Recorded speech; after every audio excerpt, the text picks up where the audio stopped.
Okay, welcome back to the channel. Now we've got one more video on quadratic graphs, and here it is. Let's get cracking. Now with the first one then, looks like a nice easy quadratic to begin with. The general shape, number one, is just going to be a U shape. Why? Because it's a positive x squared. So that's all good. All looking good so far. Next we need the y-intercept, and that's where x is equal to 0. So we'll just sub in x at 0 quickly. So 0 squared minus 3, lots of 0. Take away 5 and we have minus 5. There we go. So we know that as well. That's all good. Number 3, the roots. So we need to find where it crosses the x-axis. So we'll set the whole equation equal to 0. Okay. Now that is not going to factorize. So that is a bit of an issue. So we've got two more options. Well, we can either complete the square or we could use the quadratic formula to find some roots. Now I don't have my calculator with me, so what I'm going to do is I'm going to complete the square and then solve it, because then that will also give me information for the turning point. So I can kind of kill two birds with one stone there. So let's complete the square. So we'll have 0 equals, and that's going to be x minus 3 over 2 squared minus 3 over 2 squared, and then minus 5. So we'll have x minus 3 over 2 all squared, minus 9 over 4, and then minus 5. And so finally we'll have x minus 3 over 2 squared, minus 9 over 4, minus another 5. That's going to be minus 29 over 4.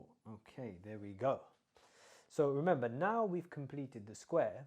So from here we can get the coordinates of the turning point, so point number 4. And the coordinates of my turning point are going to be, we'll change the sign of this to give me the x coordinate of my turning point, so 3 over 2. And the y coordinate of my turning point stays exactly the same as this number on the outside. So minus 29 over 4. But now, we still haven't found the roots, so we need to go and solve this to find the roots. Or you could use the quadratic formula again, right? So do that in your calculator, make sure you get the same answers as I do in a second. So to solve this now, to get roots, take the 29 over 4 to the other side. So 29 over 4 is equal to x minus 3 over 2 squared. Next thing, square root this. So plus or minus square root of 29 over 4. Actually, I can just make that root 29 over 2 because the square root of 4 is 2. So let's just change that real quick. Okay, there we go. So square root 29 over 2, there we go. And that's equal to x minus 3 over 2. And the last thing then is get that 3 over 2 to the other side. So we'll have 3 over 2 and then plus or minus root 29 over 2. There we go. So our roots are going to be this. It's going to be 3 over 2 plus root 29 over 2. That's my first x value. And the other one would be 3 over 2 minus square root 29 over 2. So there we go. I think we've got all the information that we need to make a good sketch. So let's go for it. So we have this and we have this. So the y-intercept is minus 5. So maybe down here, minus 5. Next thing is, we might need to make this a bit bigger actually. There we go. Next is our roots. So our roots were 3 over 2 plus 29 over 2. I don't know what that is, but I think it's some sort of positive number. So I'm going to pop it over here. So 3 over 2 plus root 29 over 2. And then 3 over 2 take away root 29 over 2. Well, root 29 is like 5 point something. This is like 2, so divide it by 2. It's about 2.5. This is 1.5. So this got to be negative, isn't it? I think it's on this side. So I think this here would be 3 over 2 minus square root 29 over 2. And the last piece of info is our turning point, which is at 3 over 2 and then minus 29 over 4. So 29 over 4, what is that? That's like minus 7.25, so it's actually a bit lower than this. I think that's like down here somewhere. So my turning points are going to be 3 over 2 minus 29 over 4. So it should look something like this. And then we just go and connect this up to something like that. Well, you can make a better sketch on your page, but a bit like this. I think I should have dropped my y-intercept a little bit lower there. So let's try and get rid of this quickly. Here we go. Let's put it over there. And then it'll look a bit better. So something like this.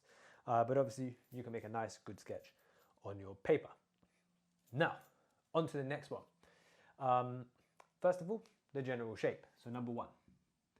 That there is a negative 2x squared. So we know it's going to be a sad face because it's a negative 2x squared. So you can put that.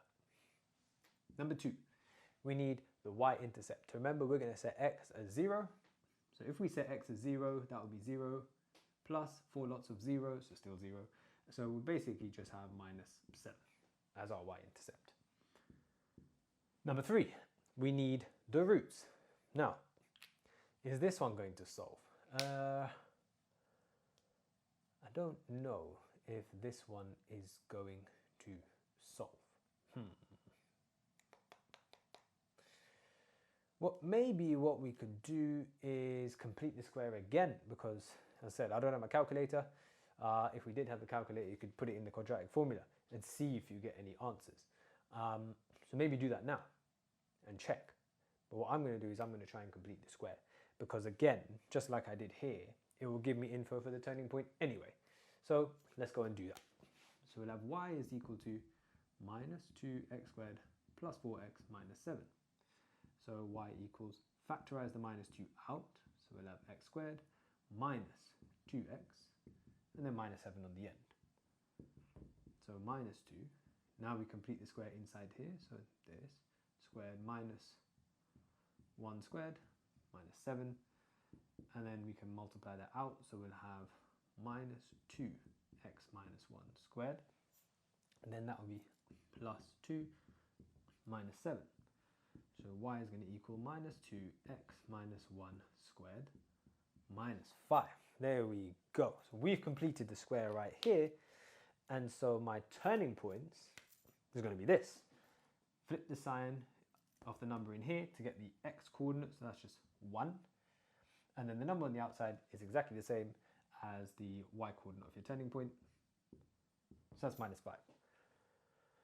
Now this is interesting because we know this is a negative quadratic, so it's a U-shape, right? So if I just draw a U-shape quadratic just over there, and the turning point, which is, well, got to be this top point because it's an upside down quadratic and it's only got one turning point, which is a maximum. And this is 1 minus 5. Now think about where that actually is. If I just drew a graph here and just put 1 minus 5 roughly, I don't know, maybe like here somewhere, 1 minus 5. And if that's the very top of my graph, surely it's going to look something like this. So do we even need to go and solve this?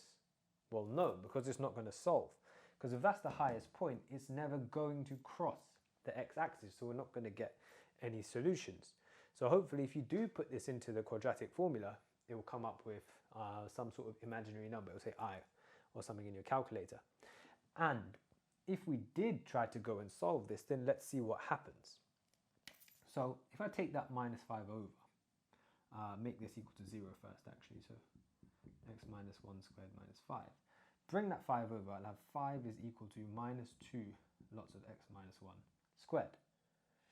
And then divide across by minus 2, so I'll have minus 5 over 2 is equal to x minus 1 all squared.